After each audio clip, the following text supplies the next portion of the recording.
जितना ऐन्द्रिक कोलाहल जगत में व्यक्ति विचरता है उतना छोटा हो जाता है। माहौल छोटा हो जाता है, मन अशांत हो जाता है, विक्षेप हो जाता है। जितना बौद्धिक जगत में रहता है उतना माहौल थोड़ा ऊंचा होता है, और आत्मिक जगत में प्रवेश हो गया तो माहौल दिव्य हो जाता है, सुखद हो जाता है। यही कारण है कि जो ऐन्द्रिक जगत में रहते हैं उनका मेहनत मजूरी ज्यादा करते हैं और फायदा बहुत कम मिलता है।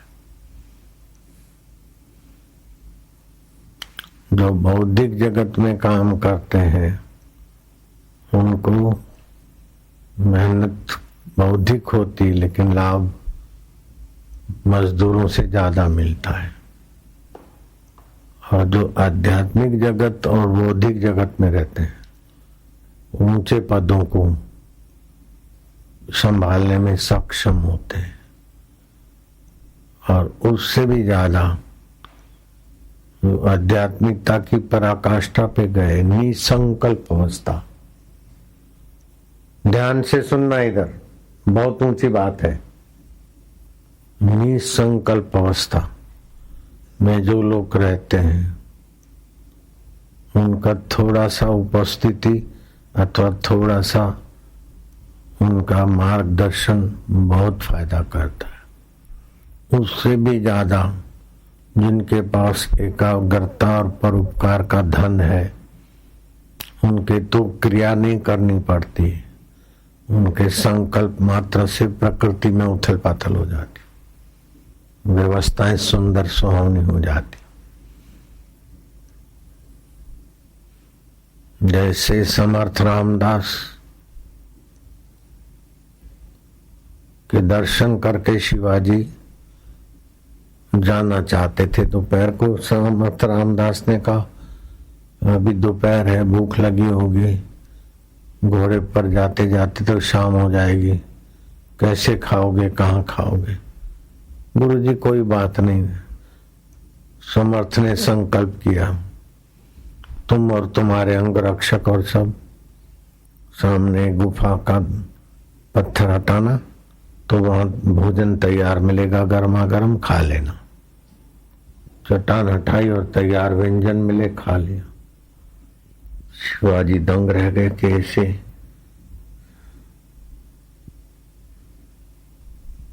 कौंडिन गुफा और आसपास कुछ है नहीं, ये सब गुरुजी कैसे आ गया? बोले जाके तुकाराम से पूछना। तो गुरुजी जो एक बार कह देते तो उनकी बात नहीं काटना चाहिए। गुरुजी आप बता दो, तुकाराम जी कैसे बताएंगे, ऐसा नहीं करना चाहिए। शिवाजी जानते थे जो आज्ञा। शिवाजी अपना राजकाज को संभालते हुए तुकाराम महाराज के दर्शन के लिए आदमी को भेजा। दर्शन करने आना चाहते हैं तो कुछ अशर्फियां भेजी, आसन सिंहासन दूसरी सामग्री भेजी, भेंट पूजा। शिवाजी महाराज आपके दर्शन की आज्ञा मांगते हैं और ये भेंट स्वीकार करो। चंवर है, चांदी के बर्तन है, ये है, सोने की गिन्नियां है। तुकाराम महाराज ने कहा कि ये सब ले जाओ, शिवा को बोलो कि यहाँ जरूरत नहीं है। और विठ्ठल भगवान को उलावना देने लगे कि पांडुरंग ये क्या तुम अपने को, मेरे को खिलौने देकर अपने को बचाना चाहते हो? महाराज जी आपके खिलौनों में हम खेलने वाले बच्चे नहीं है, हम तो आपके बिना नहीं रहेंगे। आप ही आनंद स्वरूप हो, हमारे हृदय में प्रकट हो जाओ। ये शिवाजी के द्वारा तुम अशर्फियां भेजते हो, चांदी के बर्तन भेजते हो, घोड़े भेजते हो, रथ भेजते हो, हाथी भेजते हो, वो तो हमने वापस कर दिए। हम तो आप ही के आनंद स्वभाव को जगाएंगे। शिवाजी को पत्र लिखा कि तुमने इतना सारा सामान भेजा, तुम हमको मोह माया में मत गिराओ, और ये चीजें तो पहले नहीं थी, साथ में नहीं रहेगी। इन चीजों को संभाल संभाल के जो पाने योग्य पद है वो रह जाता है, और जो छोड़ने जैसी चीजें हैं उसी में आदमी उलझ जाता है। तो शिवा, तुम मेरे को उलझाने के लिए चीजें नहीं भेजना, मेरे को उनकी आवश्यकता नहीं है। तो शिवा के मन में और श्रद्धा हुई कि इतने इतने लाखों लाखों रुपए की, अभी तो कई करोड़ों की होगी चीज। उस समय तो सोना 60 रुपये, 11.5 ग्राम, अभी तो 60-100 में भी नहीं, अभी तो 40,000 में मिलेगा 11 ग्राम, 11.5 ग्राम 30,000। तो समय का सोना और जो चांदी, हाथी, घोड़े, रथ, अभी करोड़ों की चीज हो गई। तुकाराम ने अस्वीकार कर दी। कुछ समय के बाद तुकाराम जी के दर्शन करने शिवाजी तो शत्रुओं से घिरे थे, तो अकेले तो नहीं जाते, तो अपने मंत्री, अंगरक्षक, वो हाथी, घोड़े, पालकी, ऊंट, पैदल वैदल वाला टोला, सभी लोग दर्शन कर ले, मैं अकेला क्यों? संत के दर्शन का फायदा अकेला क्यों ले? हमारे कर्मचारी भी ले। तो बहुत सारे लोगों को लेकर शिवाजी तुकाराम के दर्शन को जाते जाते 3 मील की दूरी रही, तब दहे गांव के तरफ देहू गांव में देख के आया उनका तुकाराम महाराज जिस मंदिर में भगवान में विलय हुए थे, वो मंदिर भी देख के आया। तो 3 मील दूरी से घोड़ेसवार को भेजा कि अब दोपहर हुई है, आप जिस समय आज्ञा करो तो शिवा आपका चरणों में प्रणाम करने के, दर्शन करने के लिए आना चाहते। तो तुकाराम महाराज ने पूछा कि शिवाजी से पूछो कि स्वयं पाकी कितने लोग हैं, और जो बना बनाया भोजन खा सकते हैं वे कितने लोग हैं, घोड़े कितने, हाथी कितने हैं, ऊंट कितने हैं, उन सब के लिए व्यवस्था हो जाएगी।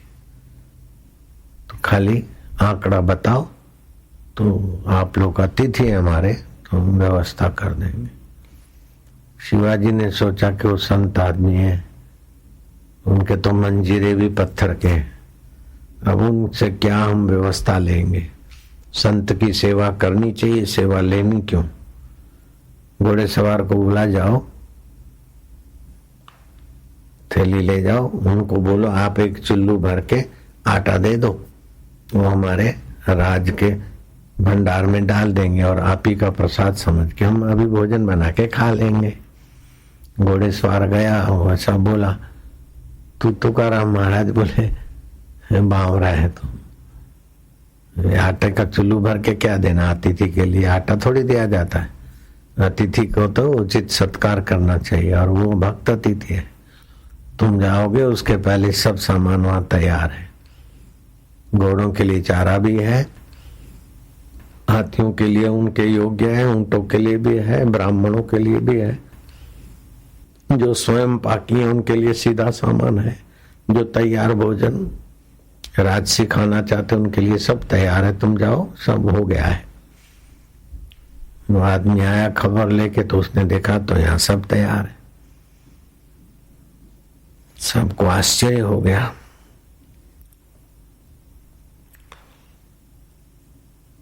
ऐसी एक घटना, जब श्री रामचंद्र जी वनवास गए और भरत लौट के आए अयोध्या में, तो राम राज्य के बदले भरत के लिए राज्य रखा गया। मुझे स्वीकार नहीं करना, मैं राम जी को वापस प्रार्थना करके ले आता हूँ। तो भरत चल पड़े। तो भरत के साथ कई मंत्री, उसमें सुमन भी मुख्य थे, सुमन मंत्री, और दूसरे मंत्री तो प्रजाजन भी राम जी को वापस लौटाने के लिए प्रार्थना करने के लिए चल पड़े। चलते चलते संध्या हो गई। भरद्वाज आश्रम में रात्रि विश्राम करना जरूरी था। अब इतने हजारों आदमी और भरद्वाज जी का आश्रम जंगल में। भरद्वाज जी ने संकल्प करके भरत के योग्य कुटिया बना दी संकल्प से, और सभी मेहमानों के लिए भोजन की व्यवस्था कर दी। भरत ने और हजारों अयोध्यावासियों ने उनका आतिथ्य स्वीकार किया। सुबह को चले गए तो भरद्वाज ने अपना संकल्प समेट लिया, तो सब जो वस्तुएं आई थी चली गई। जैसे स्वप्न में तुम वस्तुएं बना ले तो ऐसे वो योग बल से जागृत में बना दिया था। तो शिवाजी ने तुकाराम जी से पूछा कि समर्थ रामदास ने हमारी भूख प्यास देखकर गुफा में जाओ और तैयार मिलेगा भोजन, तैयार मिला, और आपने घोड़े सवार को कहा कि कितने लोगों का क्या है, वो पहुंचे उसके पहले यहाँ सब सामग्री, ये सब क्या है। तब विनोद में तुकाराम महाराज ने कहा हमारे पास तो कुछ नहीं है, ये झांझ बजाते हैं वो भी रुपए पैसे नहीं है तो पत्थर के झांझ बनाए हम, फिर भी लक्ष्मीपति की चाबियां हमारे पास रहती है। अर्थात जगत का जो पालनहार तत्व है उसका मूल जो ब्रह्म स्वभाव है वो हमारा आत्मा है। तो ये सब संकल्प से होता है। तो मनुष्य के संकल्प में कितनी शक्ति है। एक वे लोग हैं जो दिन भर अगरबत्ती या दूसरा काम धंधा करते हैं, 50-100-150 कमाते, और दूसरे वो लोग हैं जो उनके सामान का इधर उधर काम धंधे का व्यवस्था करते, वो महीने में 25-50 हजार लाख रुपया कमाते। कुछ ऐसे लोग हैं जो करोड़ों रुपया कमा लेते हैं। तो एक से एक सूक्ष्म बुद्धि वाला ज्यादा कमा लेता है। लेकिन ये सारी बुद्धियां जिससे सत्ता स्फूर्ति पाती उस चैतन्य परमात्मा का प्रभाव अद्भुत है।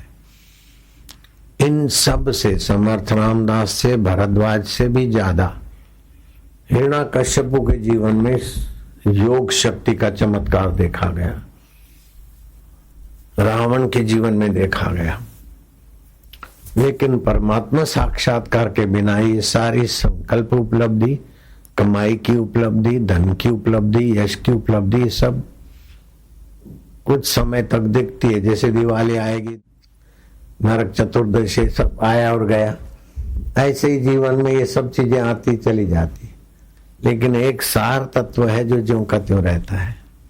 वो सार तत्व अपना आत्मदेव है। उसको जाने तो महसूस होगा कि इतना शरीर हम नहीं है, इतनी वस्तु ही हमारी नहीं। अनंत अनंत ब्रह्मांडों में जो भरपूर व्यापक है, सत्य चित्त आनंद घन अपना आपा, वास्तव में हम वही है। इसी को बोलते हैं ईश्वर साक्षात्कार। स्थूल जगत में ईश्वर को देखना, सूक्ष्म जगत में, स्थूल जगत में ईश्वर को देखना है कि विश्व दर्शन, सूक्ष्म जगत में ईश्वर की सत्ता को देखना तेजस। इन दोनों को सत्ता देने वाले को जानना, उसको बोलते प्राज्ञ। और ये विश्व, तेजस और प्राज्ञ अर्थात जागृत, स्वप्न, सुषुप्ति, इन सब के परिवर्तन के बाद भी जो ज्यों का त्यों रहता है वो है तुरिया। वास्तव में वो तुरिया तत्व भी अपने साथ ही है, अपने पास है। जागृत आई चली गई, स्वप्न आया चला गया, गहरी नींद आई चली गई, इन सब के जाने के बाद भी कोई रहता है, वो अपना आत्मदेव है। तो साक्षात्कार ऐसा नहीं कि कोई देवी देवता आ जाएगा अथवा छू मंत्र हो जाएगा। जो सदा साक्षात है उसको मैं के रूप में अनुभव करें। जैसे एक आदमी सिर कूट रहा था, किसी ने नकली खबर सुनाया कि तुम्हारा बेटे का एक्सीडेंट हो गया और भंवर कुआ के पास एक्सीडेंट भयंकर हुआ, फलानी गाड़ी थी, बाइक थी, नंबर ये था, और फलानी हॉस्पिटल में गया और दम तोड़ दिया।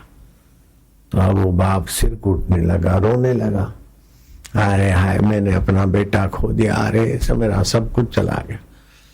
इतने में एक परम बुद्धिमान और विश्वसनीय व्यक्ति ने दरवाजा खटखटाया।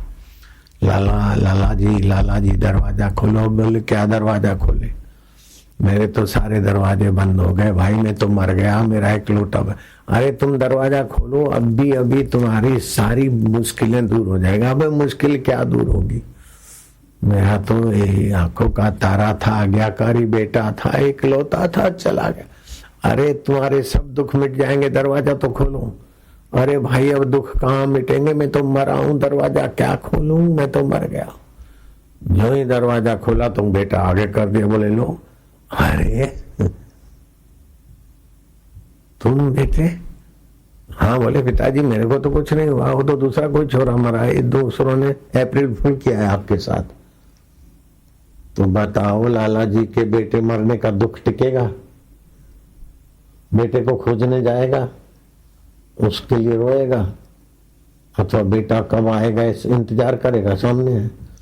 ऐसे ही जो सदा साक्षात है वो परमेश्वर के लिए खोजना भी नहीं, उसके लिए शोक भी नहीं करना, सुख को पाने का भी नहीं, खोने का भी नहीं, हो तो हाजरा हजूर। तो जो हाजरा हजूर परमेश्वर सत्ता है उसका ज्ञान हो जाता है, वो समझ में बात आ जाती। जैसे हार खो गया तो फिर देखा कि तो पीछे, माला खो गई, पीछे थी, अब अरे हम माला बनानी नहीं है, माला के पास जाना नहीं है, माला से मिलना नहीं, मिली मिलाई। ऐसे ही मालाओं के माला, देवताओं के देव, परमात्मा देव साथ में। कितनी भी कुछ सिद्धियां है, शक्तियां, वो होके चली जाती, कितना भी कुछ पाते मिट जाता है, लेकिन जो कभी ना मिटे वो अपना आत्मदेव है। उस आत्मदेव का श्रवण करना, विचार करना, उसमें शांत होने से बहुत बुद्धि बल, बहुत शांति बल, बहुत ज्ञान बल, बहुत कुछ अद्भुत अद्भुत है। अभी वो दो कुछ छोटे काम करने वाले, छोटी बुद्धि के लोग थे तो 1000-1500 लोगों में कितना हल्ला गुल्ला, शांत हो गया। और उससे कुछ पुराने साधक बैठे तो कितना अच्छा लगता है। और अकेले में गुरुजी बैठे होते कमरे में ध्यान में, उस समय का माहौल कितना दिव्य होता है। तो जितना शांत आत्मा होते हैं, प्रसन्न आत्मा होते, निसंकल्प आत्मा होते, उतना आत्मवैभव सुविकसित होता है। तो जहां ऐसे पुरुष रहे हैं ज्यादा समय, वो भूमि तीर्थ क्षेत्र हो जाती। जैसे हरिद्वार में हर की पौड़ी तीर्थ क्षेत्र हो जाती, या और जगह जहां संत रहते हैं वहां का माहौल कुछ आध्यात्मिक हो जाता। तो ऐसे अपने घर में ऐसी जगह बना लो, और तीर्थों में या कहीं भी तपस्या की जगह पे ऐसा माहौल करो कि निसंकल्प अवस्था है हूं। ये बहुत छिछरापन है। छिछरे लोगों को डांट फटकार, पुलिस, डंडा, ये वो अनुशासन की जरूरत होती है। जो बुद्धिमान होते ना, उनको डांट फटकार की जरूरत नहीं होती, उनको अनुशासन की जरूरत नहीं होती, वो स्वयं अनुशासित होते। जो स्वयं अनुशासित होते वो मान करने योग्य है। जो दूसरा टोके फिर अनुशासित होते वो साधारण, और जो अनुशासन करे फिर भी नहीं माने तो वो डंडे के अधिकारी होते, अपमान के अधिकारी होते। तो गोपियों में ऐसा बड़ा भारी सद्गुण था, ये स्वयं अनुशासित रहे। श्री कृष्ण नहीं चाहते वो गोपियां नहीं करती थी, श्री कृष्ण नहीं चाहते वो ग्वाल नहीं करते थे। तो ये उनके, तो सुखदेव जी महाराज ने कहा कैसी भक्ति, प्रेमा भक्ति तो हो लेकिन कैसी, यथा गोपी का नाम, जैसे गोपियों की थी। गो माना इंद्रियां, खुली आंख, भगवत रस पिए, योगी समाधि करे तब भगवत आनंद, भगवत शांति। वो तो खुली आंख, भगवत रस पिए, भगवत गुणानुवाद, भगवत चर्चा में, माधुर्य में रहे। तो ऐसी भगवत भावना हो, ऐसी भगवत रस हो, ऐसी भगवत धारा, यथा गोपी का नाम। तो आप एक टक भगवान को देखे और उच्चारण करे, फिर शांत होते जाए, तो निसंकल्प अवस्था, निसंकल्प अवस्था बड़ी ऊंचाई को ले जाती। तो एकाग्रता है, लेकिन एकाग्रता के गर्भ में संकल्प पड़ा है कि मैं एकाग्रता करके तपस्या करके बड़ा राजा बनूंगा, ऐसा रहूंगा, ऐसा होऊंगा, मेरी बराबरी का कोई नहीं होगा। तो ये वासना सहित तप हुआ। इस तप से भी ऊंचा है निर्वासनिक होने की साधना। तो भगवान ने गीता में कहा तपस्वी भो अधिको योगी।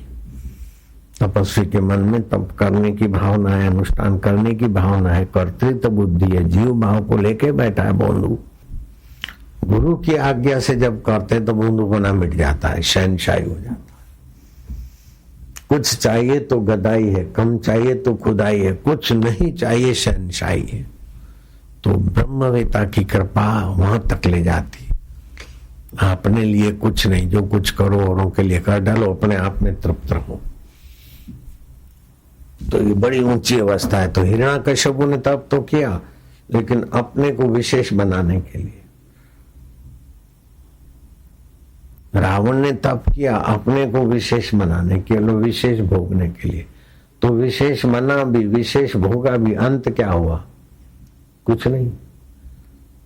तो जो बनता है, मिलता है, वो छूट जाता है। लेकिन जो बनता नहीं, मिलता नहीं, मौजूद है, उनको केवल जानना है। लाला का बेटा को बनाया नहीं गया, मौजूद था, केवल दिखा दिया गया। ऐसे ही वो परमात्मा का स्वभाव गुरुदेव दिखा देते, उपदेश देके, विवेक की आंख जगा के अनुभव करा देते। इसी को बोलते ब्राह्मी स्थिति। तो अनुभव करा देते तो उस समय तो आ जाता है, लेकिन फिर टिकाने के लिए थोड़ा समय चाहिए। अभ्यास आवृत्ति रस कर उपदेशात।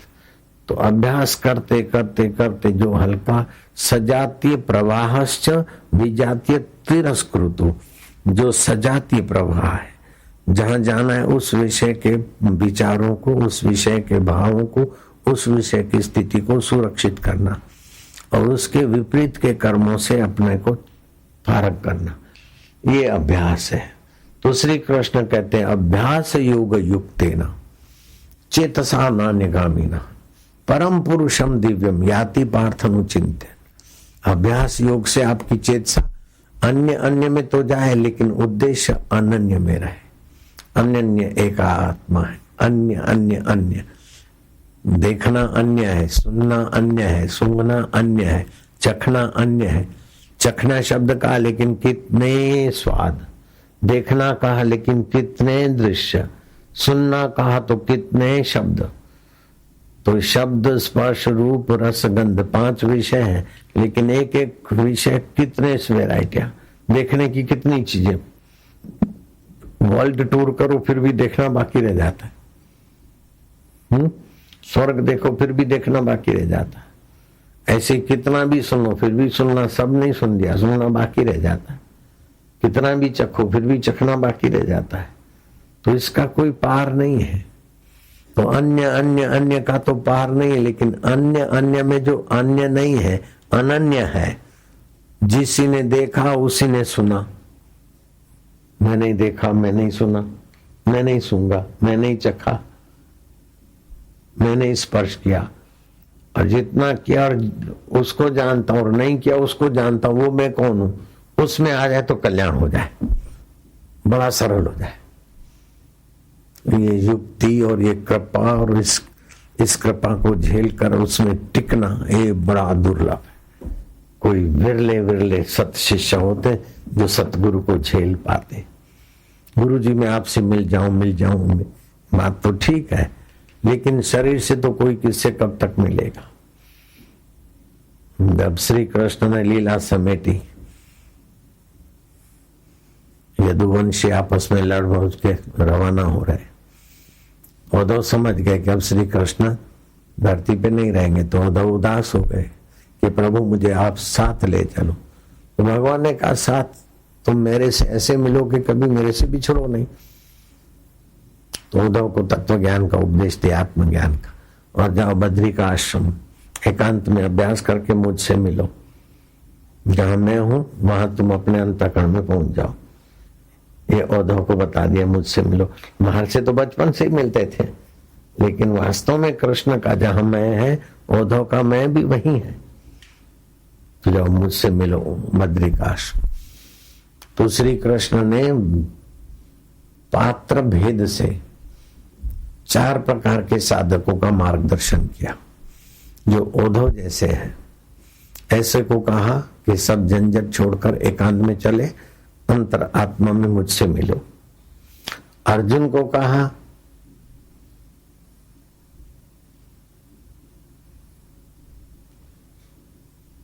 कि तुम सब कुछ मेरे लिए करो, माम अनुस्मर युद्धस्व, मेरा सुमरण करते हुए युद्ध जैसे घोर कर्म करो, लेकिन सुमरण मेरा करो। सब कुछ ले आओ और मेरे लिए करो। अर्जुन के लिए वो उपदेश दिया।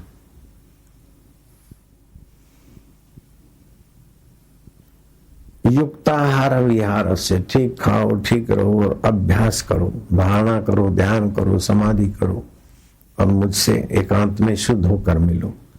ये जो एकांत साधना के रुचि वाले उनके लिए वो। और चौथे, तुम जैसे भी हो केवल मेरे हो जाओ। जो सूंघते हो, जो करते हो, जो हवन करते हो, लेते हो, देते हो, मुझे अर्पण कर दो।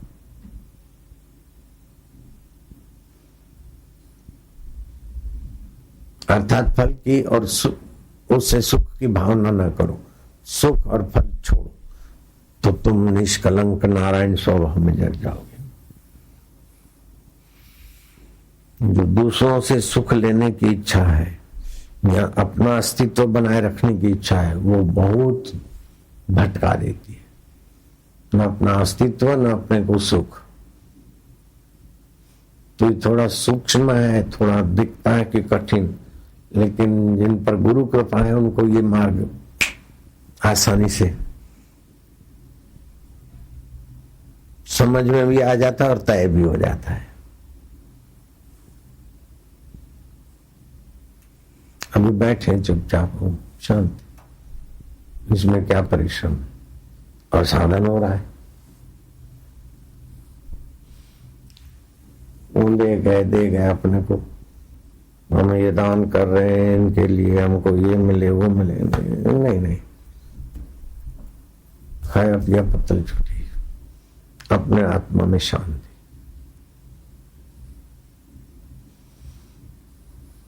पढ़ो योग वशिष्ठ। राम जी बोले, हे मुनीश्वर, तुम्हारे दर्शन से अब मैं पूर्ण आनंद को प्राप्त हुआ हूँ। हाँ, देखो, गुरु वशिष्ठ जी के चरणों में भगवान कहते हैं कि हे मुनीश्वर, अब मैं आपके दर्शन से पूर्ण आनंद में हूं। संशय मिट गया। जो नित्य वस्तु मेरा आत्मा है, भगवान, जिसकी सत्ता से भरण पोषण होता है, गमनागमन होता है, वाणी उठती है, और सब न होने के बाद भी जो साथ रहता है वो भगवान मेरा आत्मा।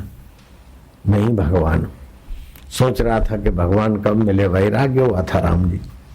यात्रा करने गए और लोगों की दीनता, हीनता, मलिनता, बीमारी, मृत्यु, नश्वरता देखकर राम जी को बड़ा वैराग्य हुआ था। तो फिर वशिष्ठ और विश्वामित्र ने उनको सत्संग करके जगा दिया। तो भगवान राम को भी सत्संग की जरूरत पड़ी। भगवान शिव जी पार्वती को ले जाते थे अगस्त ऋषि के आश्रम में। सनकादि ऋषि भी सत्संग करते थे। एकाग्र होना उपासना है, तप है, धर्म से अनुशासित होना, संयम नियम करना, ये धर्म है। उच्छृंखलता को तो तप और श्रद्धा से, अर्थात इंद्रिय संयम, वाणी संयम, मन संयम, झूठ कपट, ये तो उससे सत्य की प्राप्ति हो जाती है। सत्य सार तत्व है, सत्य परमात्मा है। एकांत में जाके पाओ, अथवा उन्हीं के लिए सब कर्म करो, अथवा शुद्ध होकर उनकी धारणा ध्यान करो, अथवा जैसे हो वैसे उनके होकर उनमें लागो। हनुमान जी के पास अष्ट सिद्धियां पहले ही थी।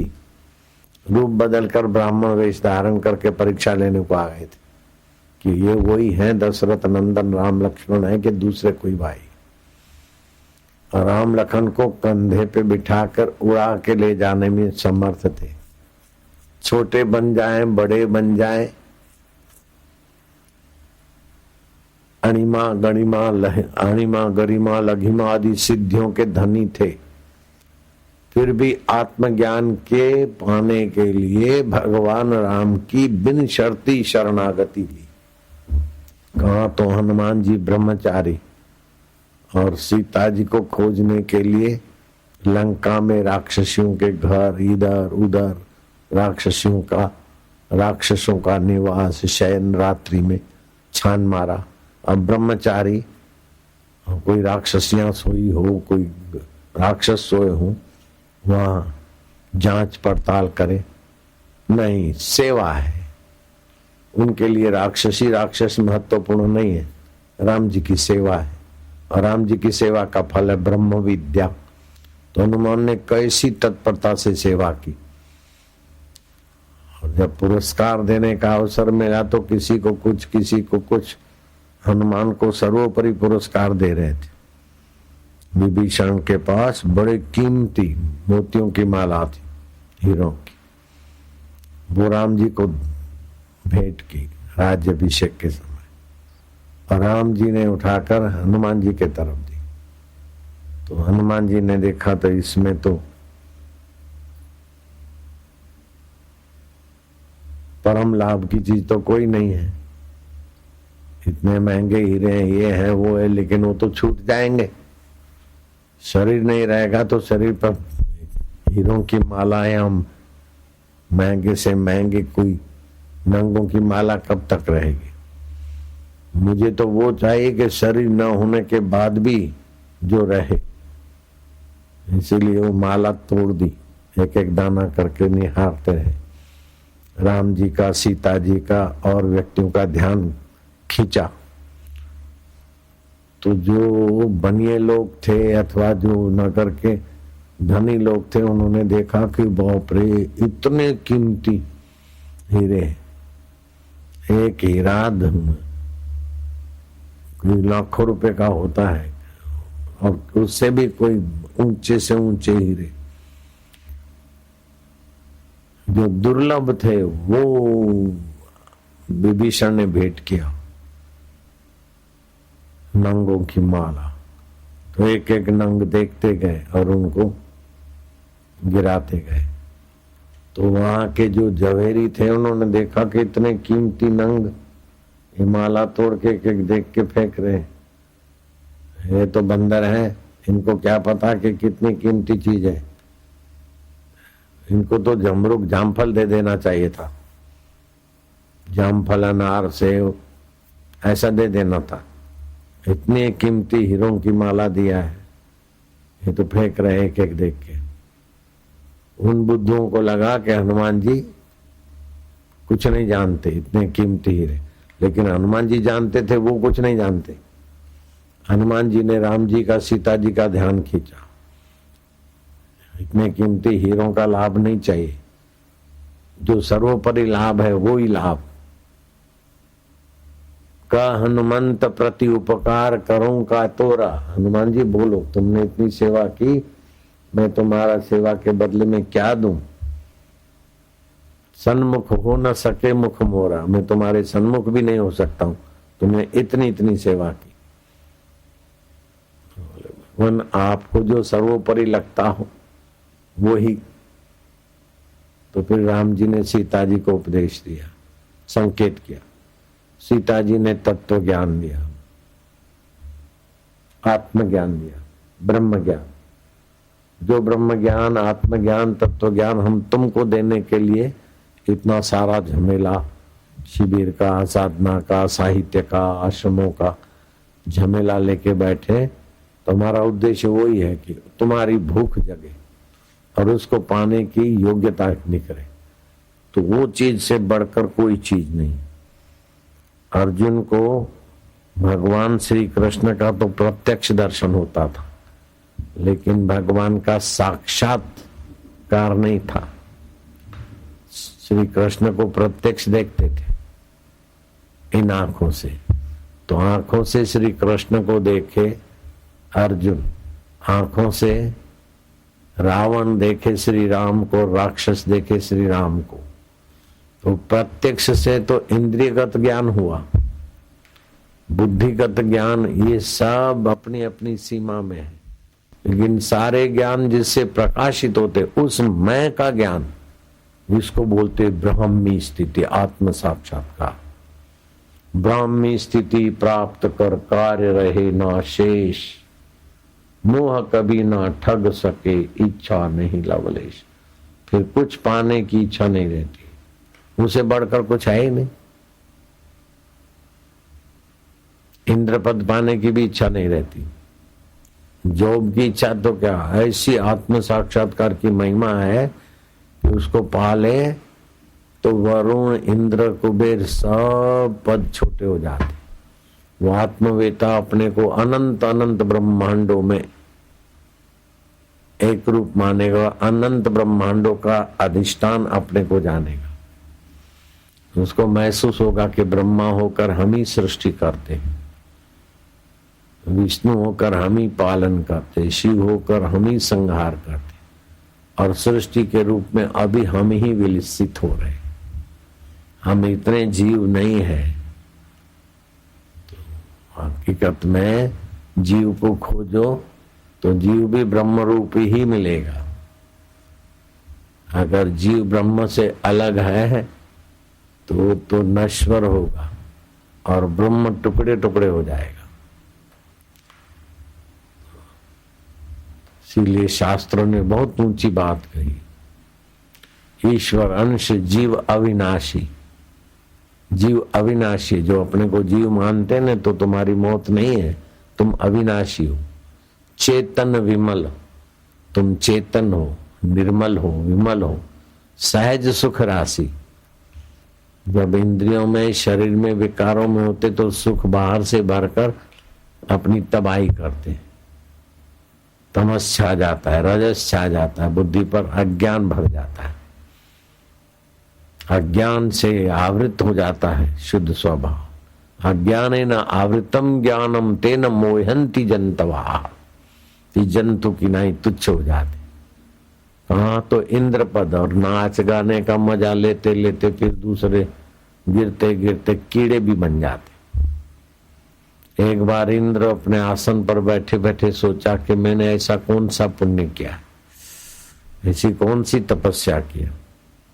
33 करोड़ देवता किसी एक देवता को रिझाने के लिए लोग तपस्या करते, हवन करते हैं, नियम पालते हैं, ब्रह्मचर्य रखते हैं, तब देवता प्रसन्न होता है। एक देव को प्रसन्न करने के लिए लोगों को तो नाक में दम आ जाता है। वो 33 करोड़ देवता मेरे को प्रसन्न करने के लिए तत्पर रहते हैं। ये कितना बड़ा आदमी। मारा मेघ मेरे कहने में, 33 करोड़ देवताओं का मैं राजा हूं। जाके गुरु जी से पूछूं ऐसा मेरा कौन सा तप है, कौन सा पुण्य है कि 33 करोड़ देवताओं का मैं स्वामी। तो इंद्र चला अपने गुरु बृहस्पति से पूछने को। आत्म साक्षात्कारी त्रिकाल ज्ञानी बृहस्पति गुरु समझ गए कि इंद्र आ रहा है, उसका सवाल का जवाब वचनों से देना उसकी अपेक्षा उसको प्रत्यक्ष हो जाए। तो संकल्प किया। तत्ववेता भी थे और योग सामर्थ्य से संपन्न थे। इस सृष्टि के आरंभ से जो जो इंद्र बने हैं, इंद्र बन बनकर जो भी कुछ तुच्छ योनियों में भटक रहे हैं वो इधर दिखे। तो ये कीड़े मकोड़ों की लाइन चली। बृहस्पति त्रिकाल ज्ञानी, अच्छा तुम 2 बार, तू 5 बार बना, हाँ, तू 3 बार, तू 4 बार बना, अच्छा तू 7 बार, वाह, तू 11 बार, तू 9 बार, तू तीसरी बार आया। वो कीड़ों को देखकर तीसरी बार, दूसरी बार, 9वीं बार, 11वीं बार, 70वीं बार आया। 70 बार बना था। तो अकेले में उन कीड़ों को देखे और 5 बार, 7 बार, 9 बार, 3 बार, 2 बार, 1 बार बना था। अभी ये दशा में है। अकेले में जो वार्ता कर रहे थे तो इंद्र खड़े खड़े दंग रह गया कि गुरुजी आखिर क्या है। इन कीड़ों को देखकर आप दंग रह जाते हैं, और 2 बार 4 बार 7 बार 11 बार। बोले इंद्र, अनादिकाल से सृष्टि चल रही है और कईयों ने तपस्या करके यज्ञ करके व्रत उपवास ब्रह्मचर्य पालकर इंद्र पद पाया। फिर नाच गान देखते देखते सब मौज मजा मारते मारते पुण्य नष्ट हुआ और गिरे। फिर किसी योनियों में घूमते घूमते जैसा मन में आए ऐसे करे, जैसा मन में आए ऐसा सोचा और ऐसा किया, तो मनमुक्ता के कारण आखिर कीड़े की योनि में जा पड़ा। कीड़ा नहीं भटकता जरा इधर से जरा उधर से, मनमुक्त। तो कोई 1 बार इंद्र बनकर फिर ये कीड़े की योनि में, कोई 10 बार, कोई 7 बार। तो सृष्टि तो अरबों खरबों के अनादिकाल से सृष्टि चल रही है और अपनी अपनी वासना से इंद्र बने और फिर मौज मजा मार के फिर गिरे, फिर इन योनियों में गए और कोई संयोग मिला।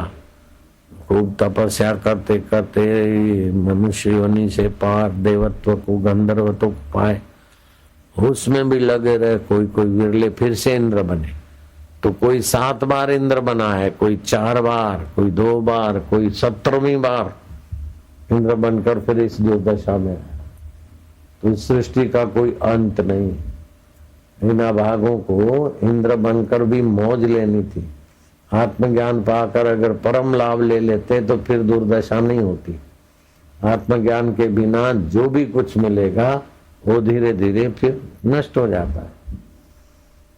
आत्म लाभात परम लाभम न विद्यते। इंद्र का तो होश हवास उड़ गया कि मैं अपने को बड़ा भाग्यशाली मानता हूं, लेकिन पूर्व में कोई 7 बार इंद्र बनकर ये दुर्गति को पाया है, कोई 4 बार इंद्र बनने के बाद फिर गिरा है। जो भी राजा बन गए उनको आप देखो तो कोई क्रिकेट बना है, राजा मृग, राजा आज सांप बना है। तो कहा तो मिथिला का राजा और सांप, तो सांप की योनि से फिर दूसरी योनि, तीसरी योनि, फिर वागरी बने, कोई बैलवाना बने, कोई कुछ बने।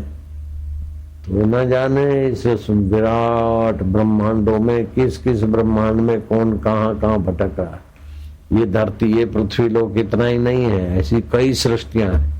अपना सूरज है इतना ही नहीं, 400 करोड़ दूसरे सूरज है एक आकाश गंगा में। वो तो विज्ञानियों की पकड़ में आए, उससे ज्यादा जो विज्ञान नहीं पहुंचा वहां क्या क्या है। विज्ञानियों को सब समझ में थोड़े आ गया। सारे दुनिया के विज्ञानी, बुद्धिमान, विद्वान, पंडित, संत, महात्मा सब मिलकर अगर जीव की लंबाई चौड़ाई अर्थात जीव हम ईश्वर के अंश हैं, तो अच्छा एक अंश को खोज लो। अंश को खोज लोगे तो अंशी का पता चल जाएगा। अर्ब माहिसा खर्ब माहिसा अंश है, तो ईश्वर की माप निकल आएगी। जीव का माप तोल निकल गया तो ईश्वर का माप तोल निकल जाएगा। तो जब ईश्वर अनंत है, उसका माप तोल नहीं निकल सकता, तो उसका हिस्से का माप तोल क्या निकलेगा। वास्तव में हिस्सा है ही नहीं, हिस्सा तो मान लिया, माया वश भयो गोसाई। हम ईश्वर का हिस्सा है, ये वास्तविक बात नहीं है। हम ईश्वर का अविभाज्य अंग है, अविभाज्य स्वरूप। जैसे घड़े का आकाश महाकाश का अंश दिखता है, वो घड़े की उपाधि से, वरना घड़े को महाकाश से अलग करके थोड़ा माप तोल नहीं निकाल सकते कि भाई चलो इतना बाय इतना है, इतना बाय इतना है, तो तुम्हारा घड़ा इतना बाय इतना है। घड़े का आकाश इतना बाय इतना नहीं है। 2 की त्रिज्या है, 4 का व्यास है घड़े का, ऐसा नहीं निकलेगा। छेन तीजू भणेला में त्रिज्या ने व्यास सिद्धांत बराबर है। तो ये समझाने के लिए नाउन, प्रोनाउन, वर्ब, प्रोवर्ब, त्रिज्या, व्यास, ये सब जहां बबलू हो जाते वो ब्रह्म विद्या है। तो शास्त्र कहते सा विद्या या विमुक्त है, जो जीव को मुक्ति दिला दे, सुख की लालच से मुक्त कर दे, दुख के भय से मुक्त कर दे। उसके बिना तो इंद्र पद का लाभ हो गया तो क्या, जरा व्यापारियों को लाभ हो गया आज 1,00,000-2,00,000 का तो कुछ भी नहीं। इंद्र पद का लाभ होने के बाद भी कीड़े हो गए तो तुम 2,00,000 का लाभ करके क्या जग मार लोगे। हाँ तो अच्छा नाम लिखाया, धंधा हुआ, मुझे भले खुश हो जाओ। जैसे बच्चे खिलौने में खुश होते हैं, ऐसे आत्म साक्षात्कार के बिना किसी भी चीज में कोई खुश हो जाता है तो समझना चाहिए कि अभी बचकानी बुद्धि है, रितम भरा प्रज्ञा नहीं है, सत्य से भरी हुई मति। सत्य एक परब्रह्म परमात्मा है। सत्य में परिवर्तन नहीं होता, सत्य में विनाश नहीं होता। सत्य के सहारे जो बन बन के बदल जाते हैं उसको मिथ्या कहते हैं। तो मिथ्या की उपलब्धि तो कितनी बार क्या क्या हो गई। भगवान बुद्ध अपने भिक्षुकों को बोलते थे कि देखो पहाड़ है ना सामने, इतना बड़ा हिमालय जैसा पर्वत, इतना बड़ा, अगर तुम्हारे सभी जन्मों की हड्डियां इकट्ठी करके ढेर लगाए तो इस पहाड़ को भी मात कर देगी। तुमने इतने इतने शरीर धारण किए, सभी शरीरों की हड्डियां इकट्ठी करे, कभी सिंह बने, रीछ बने, गधा बने, मनुष्य बने, कितनी बार बने, वो सभी जन्मों की हड्डियां इकट्ठी करे तो इस पहाड़ से भी ज्यादा बड़ा बन जाएगा। और ये जो सरोवर दिख रहा है ना, डैम, तुमने कितने जन्मों में कितने कितने आंसू बहाए होंगे, वो सब थोड़े थोड़े आंसू इकट्ठे करें तो ये डैम का पानी भी छोटा हो जाएगा, उसको मात कर देंगे तुम्हारे आंसू। तुमने इतने जन्म लिए और इतने आंसू बहाए, चाहे घड़ियाली आंसू बहाए, मगर आंसू बहाए, कि सच्चे बच्चे रोते उनके आंसू बहाए। अभी जो साहब सेठ मंत्री दिखते वे भी रो रो के आंसू बहा बहा के इस पद पे आए, अपने को चतुर और सियाना और सुखी मानते हैं, लेकिन कब शरीर धोखा देते और कब मरने के बाद कहाँ जाए कोई पता नहीं। तो अभी जो मंत्री पद का लाभ हुआ, सेठ पद का लाभ हुआ, महंत पद का लाभ हुआ, वो प्राकृतिक लाभ है, परिवर्तनशील लाभ है। इन परिवर्तनशील लाभों की आत्म लाभ के आगे कोई कीमत नहीं है। ये परिवर्तनशील लाभ तो हो आपको, हमारी मना नहीं, लेकिन उद्देश्य रखो कि ये मिल गया तो आखिर क्या, इतना पा लिया फिर क्या। पढ़ो योग वशिष्ठ। संत की संगति चंद्रमा की चांदनी से शीतल और अमृत की नई आनंद को देने वाली है। अभी तुम लोग जीभ तालू में लगाकर सुनो, और जो सुनते हो उसको मन में फिर विचारो। तो हम थोड़ा बीच में विश्राम करेंगे ताकि तुम सुनकर उसमें स्थिति करो। ये उच्च कोटि के साधकों के लिए ऐसा होता है। गुरु जी बोले फिर थोड़ा चुप, फिर बोले। ये प्रवचन नहीं, कथा नहीं, विश्रांति योग। सुबह सुबह हमारे गुरु महाराज ऐसे ही करते थे। एक लड़का पढ़ता था, गुरु महाराज अंदर कमरे में बीच में पर्दा होता था, वो अपना नियम भी करते थे। हम लोग कोई हम में से पढ़ता था और गुरु जी कभी कभी बीच में थोड़ा बताते थे।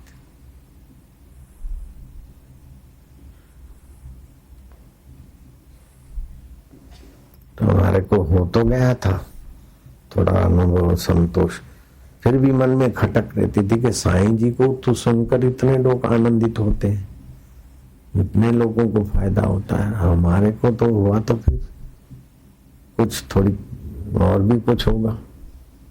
थोड़ा 19-20 संशय रहता था। तो डीसा से 25-30 किलोमीटर दूर धानेरा है, धानेरा।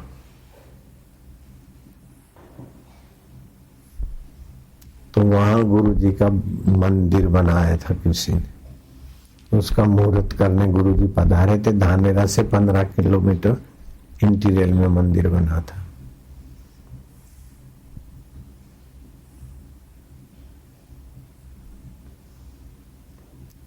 रात को तो वहां धानेरा रहे, सुबह मंदिर का उद्घाटन था। तो 4-4:30 बजे हम लोग गुरु जी का कमरे का आवाज हुआ तो तैयार रहते थे कि गुरु जी सत्संग चला। गुरु जी ने कहा कि कुछ लोग, हम 2-3 ही थे बात, कुछ लोग सोचते कि हमारे को हो तो गया है, समय तो है, लेकिन भाई साईं जी के पास तो ऐसा है, हमारे पास तो गीता पड़ी थी, गुरु जी ने सिर पे उठाई गीता, भाई लीलाशाह गीता उठाकर कसम खाता है कि आशाराम जो मैं हूं वही तू है आशाराम। संशय मिट गया, काम हो गया बस। तो मेरे मन में क्या खटक थी वो जान गए थे गुरुदेव, वो खटक निकल के तो हो गया काम। काम तो हुआ पड़ा था लेकिन थोड़ा खटक था। संशय सबको खात है, संशय सबका पीर, संशय की जो फाकी करे उसका नाम फकीर। फिर दूसरा चला, अपने को तो हो तो गया, लेकिन समाधि में बैठे रहे सुखदेव जी के नाई ऐसा करें। तो यहाँ घूमते घामते एकांत खोजते खोजते कोई सत्संग किया, फिर एकांत, तो इधर ही आए जहाँ मोक्ष कुटिया है, भोयरा बनाया, मोक्ष कुटिया बनाया, बाउंड्री बनाई, इधर रहेंगे, कभी कभार सत्संग करके आएंगे। ये पता नहीं था कि इतना झमेला होगा। तो बैठे ध्यान करें तो इतने में कोई आवे, हरिओम हरिओम, इधर भीड़ बढ़ गई, कहाँ जाए कहाँ जाए। इतने में ब्रह्म बाहुनी कोई छोटी सी पुस्तक किसी संत की हाथ लगी, उसमें पद थे, थातु कोई ने ध्यान हसे तो तेनु प्रारब्ध तेऊ हसे।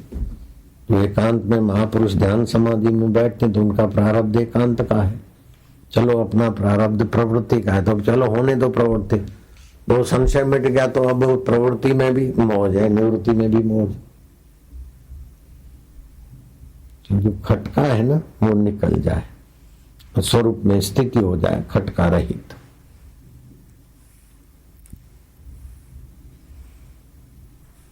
तत्परता बनी रहे, अपने से आध्यात्मिकता में ऊंचे लोगों का सानिध्य बना रहे। अपनी खुशामद करने वाले तो बेचारे छोटे होते तभी खुशामद करेंगे, सत्कार करेंगे, आदर करेंगे। तो हम प्रयत्न पूर्वक उच्च कोटि के संतों से, गुरु जी हयात थे तब तो गुरु के चरणों में, गुरु जी का शरीर साकार नहीं रहा तो फिर जो अच्छी अच्छी स्थिति वाले थे, राम सुखदास महाराज है, घाट वाले बाबा है, पथिक महाराज है, तो उनसे हमने मित्रता बनाए रखी। अब तो ऐसे कोई मिलते नहीं है, अब कोई ज्यादा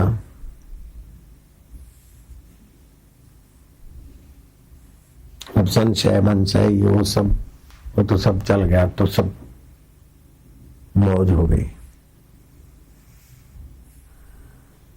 गुरु जी हयात है तब तक अपना काम बना लेना चाहिए। अगर कोई कच्चा रह जाता ना, बाद में फिर वो स्थिति पे पहुंचाने वाला माहौल नहीं मिलता। सेवा पूजा करने वाले तो मिल जाएंगे, रुपया पैसा चीज वस्तु देने वाले तो मिल जाएंगे, लेकिन वो साक्षात्कार की ऊंचाई पर टिकाए रखने वाले सदगुरु के सिवाय फिर दूसरे नहीं मिलते। इसलिए जब तक शरीर मलिनता को प्राप्त नहीं हुआ, मृत्यु को, बीमारी को प्राप्त नहीं हुआ, तब तक गुरु जी का संयम से सदा, ऐसा नहीं ही करके मनोरंजन करके गुरु का समय बर्बाद कर ले फिर अपने भी रोते रहे, ऐसा नहीं करना चाहिए। गुरु का समय का दुरुपयोग ना हो और अपना काम बन जाए, दूसरों का भी बन जाए। आपको पता है कि हम उधर चले गए गरीब लोगों के बीच, तो उनको चीज वस्तु रुपया पैसा तो दिया, लेकिन उनको जो थोड़ा सीख दी और अपना तो दिया, उस खुशी में उनका जो भला होगा वो 200-500 रुपए की किट में नहीं होगा भला। इसीलिए उनके बीच हम गए, उनकी जैसी भाषा, उनके साथ विनोद, उनको अपनात्व लगे। तो आप अपने आत्मा में आ गए तो किसका कैसे भला होता है, कैसे किया जाता है, आपको कोई स्कूल कॉलेज या कोई कोर्स नहीं करना पड़ता है, सहज में ही। श्री कृष्ण सहज में करते, नानक लीलाशाह बापू ब्रह्मवेता, नानक बोले सहज स्वभाव, तो तुकाराम जी बोलते हम ही बोलते वेद बोलते, जो हम बोलते हैं वो वेद वाणी है। साधु ते हुए न कारज हानि, आत्मवेता महापुरुषों से कार्य की हानि नहीं होती, सब अच्छा होता है, मंगल में होता है। इसीलिए साधु पुरुष का दर्शन, वार त्योहार, दिवाली, हाँ पर्व, होली, कबीर जी तो बोलते रोज दर्शन करने को जाए।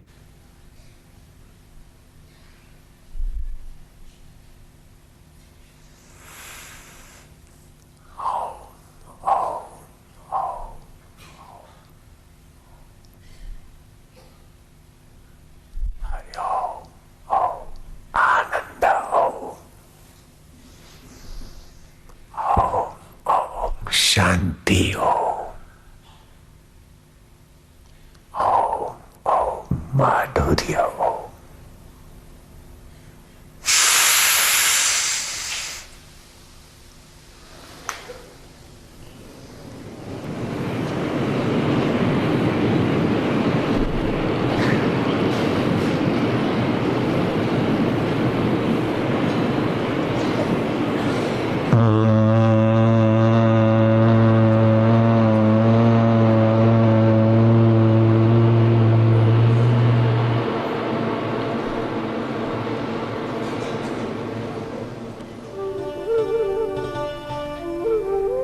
आनंद है, माधुर्य है, भगवत विश्रांति है।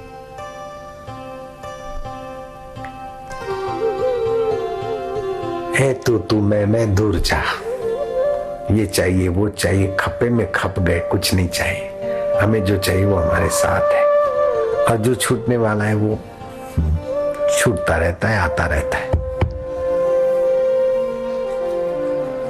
हमें जो चाहिए वो शाश्वत है, हमारा है।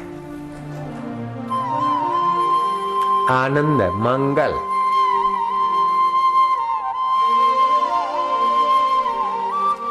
ऐसा भी होता है, पता नहीं था।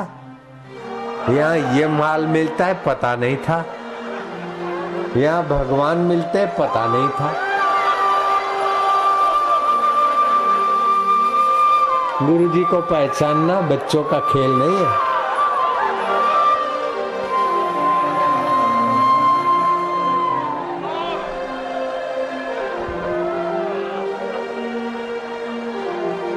नजरों से वे निहाल हो जाते, जो संतों की नजरों में आ जाते, प्रभु की नजरों में आ जाते, वो खुशहाल हो जाते।